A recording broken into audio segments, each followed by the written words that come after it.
साथियों नमस्कार, मैं आपका साथी doctor Anthony Raju, advocate supreme court. और आज हम लोग काफी दिनों से सुन रहे हैं और पूरे देश में एक बहुत ही तनाव है, बहुत ही गुस्सा है। और गुस्सा इस बात को लेके है कि जो उन्नाव रेप केस है उसके जो मुख्य आरोपी हैं कुलदीप सिंह सेंगर, उनको पॉक्सो एक्ट के किस सेक्शन का फायदा मिला और उस सेक्शन को दिल्ली हाई कोर्ट ने गलत मानते हुए और ट्रायल कोर्ट का जो जजमेंट है उसमें उस सेक्शन को गलत मानते हुए दिलीप दिलीप कुलदीप सेंगर साहब की जो सजा है उसको निलंबित करा और उनको बेल दे दी। मैं आपको थोड़ा इसके बारे में समझाना चाहूंगा और बहुत डीपली आप इस बात को समझेंगे तो मुझे बहुत अच्छा लगेगा। और इससे पहले कि मैं इस वीडियो में आगे बढ़ूं, मैं आप लोगों से चाहूंगा कि आप प्लीज इस चैनल को जरूर सब्सक्राइब करें, लाइक करें, कमेंट्स करें, शेयर करें और बेल बटन दबा के रखें, क्योंकि बहुत सारी वीडियो हम लोग बनाते हैं हाई कोर्ट और सुप्रीम कोर्ट की जजमेंट को लेके। जो आज तक में देखा कि बहुत सारे फेक पॉक्सो केसेस दायर हो रहे हैं, रेप केसेस, मर्डर केसेस, जिसमें इस टाइप की जो जजमेंट होती है वो बहुत काम आती है आगे चल के और हमें बेसिक कानून के बारे में नॉलेज होती है। और मैंने बहुत सारी सीरियल्स में काफी सारी वीडियो बनाई, आप उनको भी एक बार देखिएगा। Unnao rape case, why Delhi high court suspended Sengar sentence, said ex MLA wasn't public servant. यहाँ पे हाई कोर्ट ने जो एमएलए हैं कुलदीप सेंगर, उनको पब्लिक सर्वेंट मानने से इनकार कर दिया। Delhi high court Kuldeep Sengar sentence suspension explained. The trial court had ruled that Sanger qualifies as a public servant, relying on the definition under the Prevention of Corruption Act, but the Delhi High Court said the IPC definition must be considered. Here are the details. Unnao rape case update.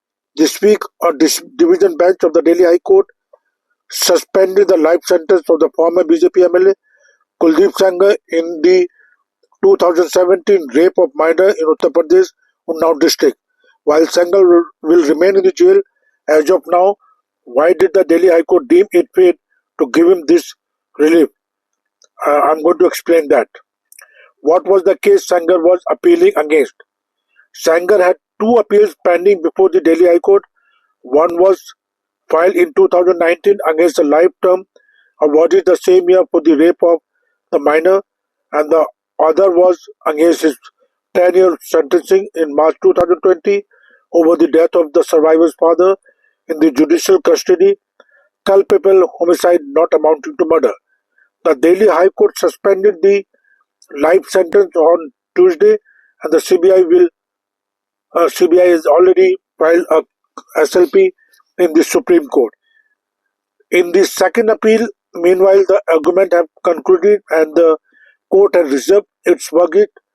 This means Sanger cannot be released from jail unless the court decides to suspend the sentence in second case as well. A Delhi trial court, which had awarded the life sentence to Sanger, had found him guilty under Section 5C of the POCSO Act 2012. इस चीज को बहुत जरूरी समझना है साथियों कि पहली बात तो यह है कि जब ये एफआईआर बने या जब ट्रायल चल रहा था तो उस समय जो ये पॉक्सो एक्ट का जो सेक्शन 5C है ये बात करता है पब्लिक सर्वेंट की। ये एक स्पेसिफिक सेक्शन है।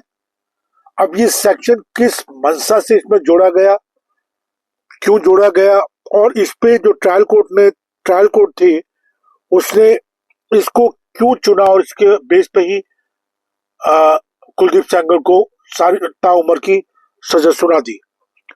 Section 5C defines the offence of aggravated penetrative sexual when public servant commits penetrative sexual assault on child. ये बहुत क्लियर वर्ड है।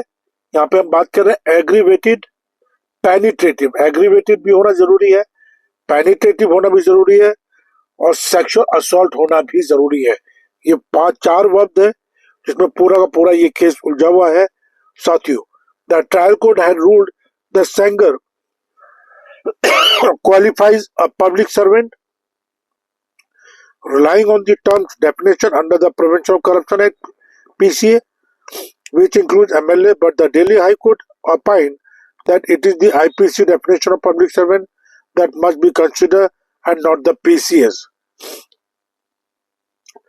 To substantiate this, the High Court noted while the POCSO does not specifically define, it allows for the use of definition under the IPC, CRPC, Juvenile Justice Act and the Information Technology Act.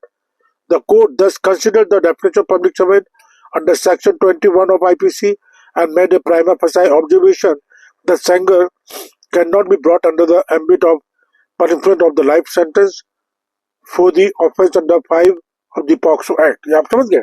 तो यहाँ पे क्या हुआ कि जो public servant की जो definition है वो जो करप्शन एक्ट उसमें डिफरेंट है, आईपीसी में डिफरेंट है और बहुत सारे एक्ट के हिसाब से उसकी मीनिंग बिल्कुल अलग है। और यहाँ पे जब हम 5C में बात करते हैं, सेक्शन 5C पॉक्सो एक्ट 2012, तो यहाँ भी वो पब्लिक सर्वेंट की बात करता है, बट हाई कोर्ट ने एमएलए जी को पब्लिक सर्वेंट मानने से इनकार कर दिया। These are some of the persons. This section includes government officer, commission officer in defense forces, judges, police officer, officer of court, including liquidators or court commissioners and arbitrators as well. It is also includes that following any person in the service of pay of the government, any person who is remunerated by the government by fees or commission for a public duty, and any person in the service of pay of the local authority or a corporation established by an order in central, provincial or state act. The Supreme Court has interpreted that legislature do not qualify as being in the service of the pay of the government. और इसका मतलब क्या था? What other reason did the court state? While suspending the sentence pending an appeal before an appellate court such as Delhi High Court, in this case, the court usually takes various factors into consideration. The likelihood of the acquittal and if the appeal is unlikely to be heard in the near future, especially speedily dispose of, the gravity of the offences, accusations made against the convict and the criminal history. The court may also factor is the medical reason to suspend a sentence. In this case, the Delhi High Court also observed that whether Section 3 of the POCSO Act, penetrative sexual assault of a minor, will require going into the merit of the case, which will be at the stage of deciding the appeal. Even assuming Section 3 is applicable, the punishment prescribed under it is Section 4 and as it stood at the time of the offence, which was prior to the 2019 amendment to the POCSO Act, which provided for stricter punishment.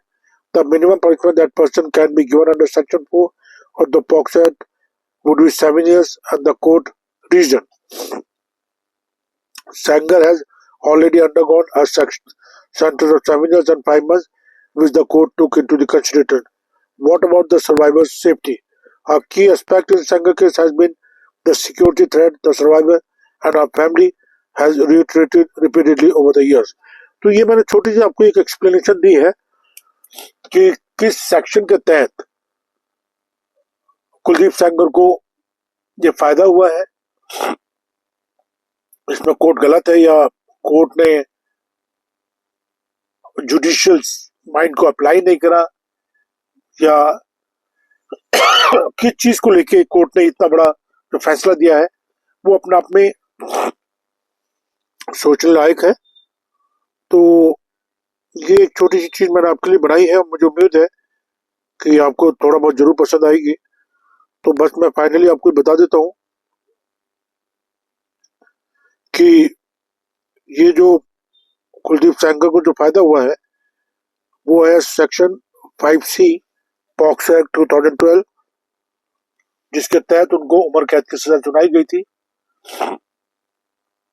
लेकिन 5C में public servant की बात हुई है तो MLA जो है उनको पब्लिशर में नहीं माना जाता, इसका फायदा कुलदीप सेंगर को मिला है।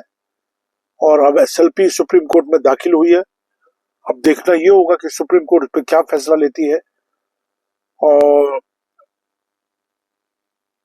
ये अपने आप में देखने वाली बात है। मैं बस आपसे गुजारिश